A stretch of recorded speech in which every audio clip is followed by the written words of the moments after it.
పెళ్ళైన విషయం తెలిసిన తర్వాత జీ తెలుగులో సంథింగ్ ఏదో అయ్యి ఈ అబ్బాయిని రిమూవ్ చేశారు అందులోంచి. ఓకే. ఆ తర్వాత నాకేం చెప్పాడంటే, నేను జీ తెలుగు వాళ్ళు చేశారండి. చేసినప్పుడు ఏమైందో తెలీదు. నేనైతే కాళ్ళు పట్టుకొని బతిమాలానండి ఆమె గాని, నేను గాని. వాళ్ళని అడిగామండి మేము. మమ్మల్ని పర్సనల్ దానికి దీనికి ముడిపెట్టొద్దు అని కూడా బతిమాలానండి. నేను ఖాళీగా ఉంటే తనే పోషించిందండి. నాకు తల్లిలా చూసుకుంది అని ఇట్లా చెప్పాడు పాపం. హ్మ్. చాలా చాలా డిప్రెషన్ లో ఉన్నాడండి. అదైతే నేను చెప్పగలను. నేను మాట్లాడిన వ్యక్తిగా నాకు తెలుసు. ఒక బ్రదర్ గా మేము చాలా చాలా సార్లు మాట్లాడుకున్నది. నా పక్కన యాక్ట్ చేసిన ఒక కో ఆర్టిస్ట్ గా నాకు బాగా తెలుసు. అంటే బాగా అసలు పవిత్ర, చందు ఇద్దరు కూడా ఇద్దరితోనూ మీకు క్లోజ్ రిలేషన్ ఉండేదా?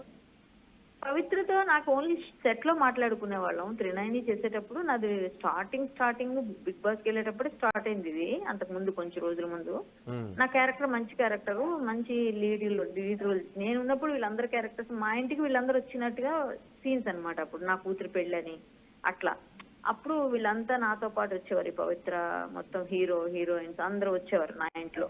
అది ఫిల్మ్ సిటీలో షూటింగ్. అప్పుడు ఈ అబ్బాయి నాకు అసిస్టెంట్ గా ఉండేవాడు అని అట్లా మొత్తానికి ఆ టైంలోని అంతకు ముందు టైంలోని అది నాకు అంత గుర్తులేదు. చందు నేను ఏం సీన్స్ చేసాం అన్నది గుర్తులేదు, కానీ అప్పుడు హ్మ్. తర్వాత ఈ క్యారెక్టర్ మాత్రం బానే నా అసిస్టెంట్ గా అయితే క్యారెక్టర్ చేశాడు. అది తను చెప్పాడు, మనం చేసిన సీన్స్ బాగా వచ్చాయండి అని కూడా చెప్పేవాడు.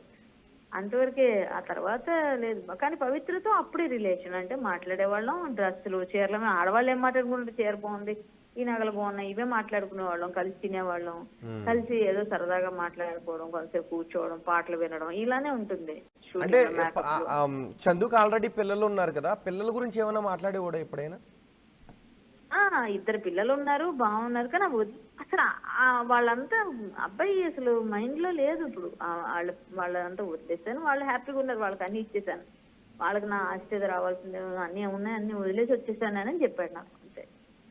నాకు ఓకే. తెలిసినంత వరకు అబ్బాయి ఈమెతో రిలేషన్ తర్వాత వాళ్ళకి ఏవో డిస్టర్బెన్స్ అందరిలో వస్తాయి కదండి. హ్మ్. వదిలేసి పిల్లల్ని వదిలేసి వెళ్ళిపోతే ఏ ఇంట్లో ఒప్పుకుంటారు? అట్లానే ఉండుంటుంది ఏదో సంథింగ్ గొడవ అంతా. ఏదో అయ్యి ఉంటుంది. ఆ పర్సనల్స్ మనకు తెలియదు, కానీ నాతో అయితే చాలా వరకు ఇంతవరకు చెప్పేవాడు. ఇది మాట్లాడాను. మొన్న నేను కావాలని ఏంటి నీ పొజిషన్, నీ చెయ్యి ఎలా ఉంది, నీ కాలు ఎలా ఉంది, సిటీ న్యూరో సెంటర్ లో చూపించుకో, నువ్వు నాకు తెలిసిన డాక్టర్స్ ఉన్నారు అక్కడ, మధు గారు అని ఉంటారు ఆర్థోపెడిక్, ఆయన దగ్గరికి వెళ్ళు అని కూడా నేను డాక్టర్స్ పేర్లు కూడా చెప్తే కొన్ని రోజులు ఆగండి తగ్గిన తర్వాత వెళ్తానంటే, నేను కూడా ఊరెళ్ళి వస్తాను చందు. హ్మ్. వచ్చిన తర్వాత మనం కొంచెం నేను ఒకసారి కావాలంటే నేను చెప్తాను, నువ్వు వెళ్ళి చూపించుకో. తలకి ఎప్పుడు కూడా నిమిషం ఒకలా ఉంటున్నానని చెప్తున్నావు, అది నెగ్లెక్ట్ చేసే విషయం కాదు అసలు. అలా ఎప్పుడు చేయకూడదు అని చెప్పాను నేను. అంటే ప్రమాదంలో గాయాల పాలయ్యాడు, ఆ తర్వాత డిశ్చార్జ్ అయ్యాడు. మరి ఎవరు చూసుకుంటున్నారని చెప్పేవాడు తనని? ఎవరు చూసుకోలేదండి, ఎవరు లేరు. ఇంకొక విషయం చెప్పాలంటే అబ్బాయి బాగా ట్రోల్స్ కి ఫీల్ అయిపోయాడు. ఏ విధంగా అంటే నాతో అనడం, ఈ ట్రోల్స్ కూడా నేనే చంపాను అన్నట్టు హ్మ్. మాట్లాడుతున్నారండి. ఇవన్నీ నాకు చాలా పెయిన్ అనిపిస్తున్నాయి. నేను ఎందుకంటే ఆమెను అంత పిచ్చిగా ప్రేమించాను, నేను ఎందుకు చంపేస్తాను, అసలు నేను ఎలా చంపేస్తానండి, నాకేం పని అండి, వీడే చంపేశాడు అని మాట్లాడతారు. వీళ్ళకి నోటికి వచ్చినట్టు మాట్లాడతారు. ఏం ట్రోల్స్ అండి ఇవన్నీ. ఇవన్నీ వింటుంటే బతకాలనిపించట్లేదండి. ఎందుకు నేను ఆమె వెళ్ళిపోయిన తర్వాత ఉండి ఇక్కడ ఏంటి ఏం చేయాలండి, ఎవరు చూసుకుంటారు, నన్ను చూసుకునే వాళ్ళు లేరు, నాకెవరున్నారండి ఇప్పుడు, ఇలాగే అన్నాడు. అది కూడా తప్పు. మన జనాలు కూడా నిజంగా బాగా బాగా చంపేస్తారండి జనాలు మనుషుల్ని. అవును. మీరు ధైర్యం చెప్పే ప్రయత్నం చేశారు. డిప్రెషన్ నుంచి బయటకు తీసుకొచ్చే విధంగా కౌన్సిలింగ్ కూడా ఇచ్చారు. అనుకున్నారా మీరు ఇంత పని చేస్తాడు చందు అని? అనుకోలేదండి నేను. అంటే ఇప్పుడు నేనేం ఊహించుకున్నాను, ముందే నేను అలా అయితే ఏదైనా కొంచెం అలర్ట్ చేసేదాన్ని. అసలు నేను మామూలుగానే ఎవరో తెలియని వాళ్ళకే నేను హెల్ప్ చేయడానికి వెళ్ళిపోతుంటాను. ఎవరికైనా బాధ ఉందంటే నా ఫ్రెండ్ సర్కిల్ అందరికీ తెలుసు. ఎవరికైనా చిన్న ఇష్యూ ఉందంటే అయ్యయ్యో వాళ్ళు పాపం ఎవరు చేస్తారని నేనే వెళ్ళిపోయి అన్ని పూసేసుకుంటుంటాను. మళ్ళీ తిట్టించుకుంటాను. ఎన్నో జరిగాయి నాకు. కానీ హ్మ్. ఈ అబ్బాయి ధైర్యవంతుడు. ఏదో చెప్తున్నాము, మాట్లాడుతున్నాము, కొన్ని రోజులు మాట్లాడితే బయటకు వస్తాడులే, లేకపోతే ఏదో పని ఏదో దానిలో ఎంగేజ్ చేయించవచ్చు, ఏదో ఒకటి చేద్దాంలే, తెలిసిన వాళ్ళు కళ్ళారా ఇదైపోతే ప్రాబ్లం అని చెప్పి అనుకున్నాను. కానీ అందరూ బాధలో ఉన్నప్పుడు డిప్రెషన్ లో మాట్లాడుతున్నాడులే, కామన్ ఇది. మా నాన్నగారు ఇదైపోయినప్పుడు నేను కూడా అసలు బతకాలనుకోలేదండి. నాకు అలాంటి పరిస్థితి ఉండింది, మా నాన్న అంటే అంత ప్రాణం కాబట్టి. కానీ మరి మనం బయటకు వచ్చి మనం సాధించుకోవాలి అని ఏవో చెప్పా అబ్బాయికి. హ్మ్. ఎందుకంటే నేను ధైర్యం చెప్తే కొంచెమన్నా బయటకు వస్తాడు, ఒక మనిషి ఎవరో మనకు సపోర్ట్ చేస్తున్నారులే అనుకుంటారులే ఆటోమేటిక్ గా అనుకున్నాను. కానీ ఇంత బేలగా అయిపోయి అసలు అనుకున్న దాని మీద నిలబడిపోయి నేను చచ్చిపోవాలి అన్న మాట 2 రోజులు 3 రోజులు అనుకున్నాడు. నేను ఉండనండి, మీరు ఎవరికి చెప్పకండి అన్నాడు నాతో. ఓకే. ఇదేంటి ఇలా మాట్లాడుతున్నావు అన్నాను. ఎవరికి చెప్పకండి అంటే నేను కోపంలో బాధలో లేకపోతే ఆ పెయిన్ లో నేను ఉండనండి చచ్చిపోతానండి అనడం కామన్ కదా అని నేను తీసుకున్నాను తప్ప నేను ఎంత సీరియస్ గా తీసుకుంటాడు అనుకుంటే నేను కొంచెం ఏదన్నా ప్లాన్ చేసి లేకపోతే వాళ్ళ ఫ్యామిలీతోనో వాళ్ళతోనో వెళ్ళి మాట్లాడటము లేకపోతే ఏదో విధంగా ట్రై చేసేదాన్నేమో. అసలు చాలా ఇదనిపించింది. నాకు తెలియదు, నేను ఊహించలేదు. నేనైతే షాక్ నేను నైట్ నేను ఫోన్ చేద్దాం అనుకునేసరికి నేను ఫేస్బుక్ లో ఎవరో పోస్ట్ పెట్టారన్నమాట. ఏదో స్క్రోల్ చేస్తుంటే ఫేస్బుక్ లో కనిపించింది కరెక్ట్ గా. కనిపించేసరికి ఏంటిది నిజమా అని చెప్పేసి యూట్యూబ్ అప్పుడు ఓపెన్ చేస్తే ఆత్మహత్య చేసుకున్న చందు అని వస్తుంది 10:10:30కి. యాక్చువల్ గా ఆ టైంకి నేను కాల్ చేద్దాంలే ఈ రోజు అని అనుకున్నాను, ముందు రోజు చేయలేదు కదా అని. బ్యాడ్ లక్ అండి, చాలా ఘోరం చేశాడు అబ్బాయి. అట్లా చేయకుండా ఉండాల్సింది. అయినా ఒకటండి, వైఫ్ ని పిల్లల్ని వదిలేసేంత ప్రేమ అబ్బాయికి ఎలా వచ్చిందో ఏంటో.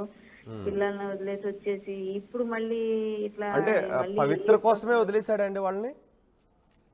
మరి నాతో చెప్పడం ఏంటంటే జనాలు బాగా మా మధ్య పెట్టేశారండి డిస్టర్బెన్స్, అది స్ట్రాంగ్ అయిపోయినట్టు. అంటే వీళ్ళు అనుకోలేదు అనుకుంటా, నాకు తెలిసి ఫ్రెండ్స్ లా ఉందాం అనుకున్నారో ఏంటో. జనాలు ఏం చేశారంటే పక్కన ఉన్న వాళ్ళు ఉంటారు కదండి, అమ్మనక్కలు వాళ్ళు వీళ్ళు, వాళ్ళ ఫ్యామిలీకి అట్లా ఇట్లా ఉంటారు కదా, ఇక్కడ అక్కడ చెప్పుకోవడం లేకపోతే అబ్బాయి తిరుగుతున్నాడనో బయటకు వస్తాయి కదండి. వచ్చినప్పుడు ఆటోమేటిక్ పెరుగుతుంది కదా గొడవ. ఆ గొడవలాగే పెరిగిందండి మాకు, ఇంకా మేము దూరం అయిపోయాము అని చెప్పాడు. మరి పూర్తిగా డైవోర్స్ అయిందని నాతో చెప్పాడు, అయిందో లేదో తెలియదు, అంతే చెప్పాడు నాతో. అంతకు మించి తెలియదు నాకు, పర్సనల్ ఏం తెలియదు. కానీ బయట జనాల వల్ల చాలా వరకు తను అంటే ఇప్పటికైనా సరే కొంచెం జనం మారాలని ఫీల్ అవుతున్నాను. ఎందుకంటే మనిషి పరిస్థితి ఏంటో ఎలాంటి పొజిషన్లో ఉన్నారో తెలుసుకోకుండా నిందలేసేసి వాళ్ళని చచ్చిపోయేదాకా తీసుకొచ్చేది కూడా ఈ ట్రోల్స్ మీమ్స్. ఆ లోపల నిన్న తలకట్టుందిరా ఇవాళ తలకట్లేదు అని రాస్తున్నారు. అట్లాంటివన్నీ చూసాడు అబ్బాయి. రైట్, కరెక్టే కళ్యాణ్ గారు. త్రినైని సీరియల్ నటుడు చందు బలవన్ మరణం వెనుక సంచలన విషయాలు బయటకు వస్తున్నాయి. పవిత్ర జయరాం మరణం తట్టుకోలేకే చందు ఆత్మహత్య చేసుకున్నాడనే తెలుస్తోంది. ఇవాళ పవిత్ర పుట్టినరోజు, పవిత్ర పిలుస్తోంది అంటూ మరణానికి ముందు పోస్టులు చేశాడు. నిన్ను మర్చిపోలేకపోతున్నా, మన జిమ్ కోచ్ కాల్ చేస్తున్నాడు, జిమ్కు వెళ్దామని పోస్టులు కూడా చేశాడు చందు. ఆ తర్వాత పవిత్ర బలవన్ మరణానికి చందు పవిత్రను మర్చిపోలేక బలవన్ మరణానికి పాల్పడ్డాడు. ఈ నెల 12న రోడ్డు ప్రమాదంలో మృతి చెందింది పవిత్ర. ఆ రోజు గాయాలు చూసి చందు గాయాలు చూసి ఆమె ఒక్కసారిగా హార్ట్ అటాక్తో చనిపోయింది. ఆ తర్వాత ట్రోల్స్ కూడా చేశారు జనాలు, పవిత్రని నీవే చంపేసి ఉంటావని. ఇవన్నీ కూడా తట్టుకోలేకపోయాడు. పవిత్ర మరణాన్ని తట్టుకోలేక నిన్న చందు బలవన్ మరణానికి పాల్పడ్డాడు.